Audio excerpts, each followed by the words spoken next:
नमस्ते दोस्तों, इस वीडियो में हम आपको भगवान श्री राम जी की पवित्र जन्म कथा सुनाएंगे।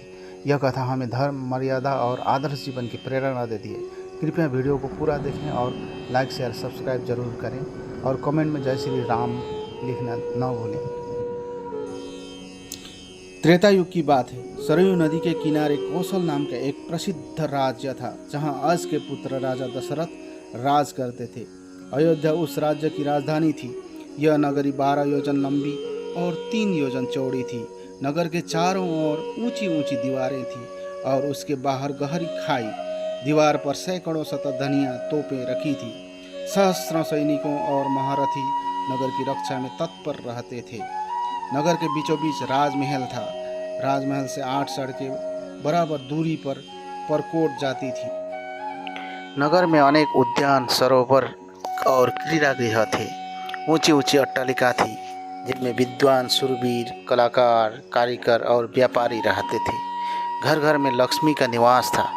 बाजार अच्छी से अच्छी वस्तुओं से भरे रहते थे। नगर के लोग स्वस्थ और सदाचारी थे। कुल मर्यादा के अनुसार सभी अपने धर्मों का पालन करते थे। सभी जगह शांति, पवित्रता और एकता का वास था। राजा दशरथ बड़े प्रतापी और सदाचारी थे। सगर, रघु, दिलीप आदि अपने पूर्वजों की तरह उनका भी यश चारों ओर फैला हुआ था। 8 सुयोग्य मंत्रियों की सहायता से वे राजकाज चलाते थे। इन मंत्रियों में सुमंत मुख्य थे।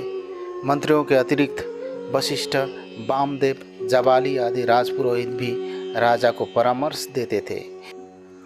इनकी सहायता से राजा सदा प्रजाहित के कार्यों में लगे रहते थे।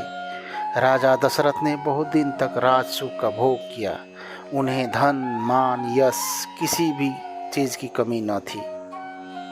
पर उन्हें एक दुख था, उनको कोई संतान न थी। जीवन में उन्हें सूना सूना सा लगा रहता था। उनकी रानियां कौशल्या, सुमित्रा और कैकेयी भी इस कारण दुखी रहती थी। राजा ने इस विषय में अपने मंत्रियों और पुरोहित से बात की। सबकी सलाह से यह निश्चय हुआ कि पुत्र से यज्ञ किया जाए। सुमंत ने प्रस्ताव किया, महान तपस्वी ऋषभृंग को यज्ञ का आचार्य बनाया जाए। यह राय सबको पसंद आई। यज्ञ की तैयारियां होने लगी। राजा दशरथ स्वयं ऋषभृंग को बुलाने गए। सब राजाओं को निमंत्रण दिया गया। मिथिला के राजा भी यज्ञ में सम्मिलित होने के लिए आए। अनेक ऋषि मुनि भी आमंत्रित होकर आए। सरयू नदी के किनारे यज्ञशाला का निर्माण हुआ। ऋषभृंग ने शुभ मुहूर्त में यज्ञ का प्रारंभ किया। यज्ञ का घोड़ा गया। 1 वर्ष बाद घोड़ा लौट कर आया। तब बड़ी रानी कौशल्या ने उसका तिलक किया। अब वेद मंत्रों की मंगल ध्वनि यज्ञशाला में गूंज उठी। अग्नि में आहुतियां पड़ने लगी। राजा दशरथ ने जब अंतिम आहुति डाली तो अग्निदेव स्वयं सोने के पात्र में खीर लेकर उनके सामने प्रकट हो गए। ऋषभृंग ने अग्निदेव से खीर का पात्र ले लिया और राजा दशरथ को देकर कहा कि यह खीर पुत्रदायक है, अपनी रानियों को इसका सेवन कराइए। खीर लेकर राजा ने उसे सर से लगा लिया। उन्होंने खीर का पात्र कौशल्या को देकर कहा कि तुम सब बांट लो। कौशल्या ने आधी खीर अपने लिए रख लिया, शेष सुमित्रा को दे दी। सुमित्रा ने उस आधे भाग का आधा अपने लिए रखकर शेष कैकेयी को दे दिया। कैकेयी ने उसमें से आधी खीर स्वयं ले ली और आधी सुमित्रा को लौटा दी। समय आने पर चैत्र मास के शुक्ल पक्ष की नवमी को बड़ी रानी कौशल्या के गर्भ से श्री राम ने जन्म लिया। इसी तिथि पर हम आज भी रामनवमी पर्व मनाते हैं।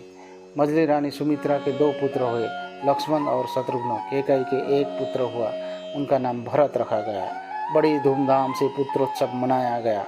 राजमहल में मंगलाचार होने लगी और स्त्रियां बधाइयां देने लगी। देवताओं ने फूलों की वर्षा की। अप्सराएं नृत्य करने लगी। राजा और प्रजा हर्ष का ठिकाना ना रहा। चारों राजकुमार बड़े सुंदर थे।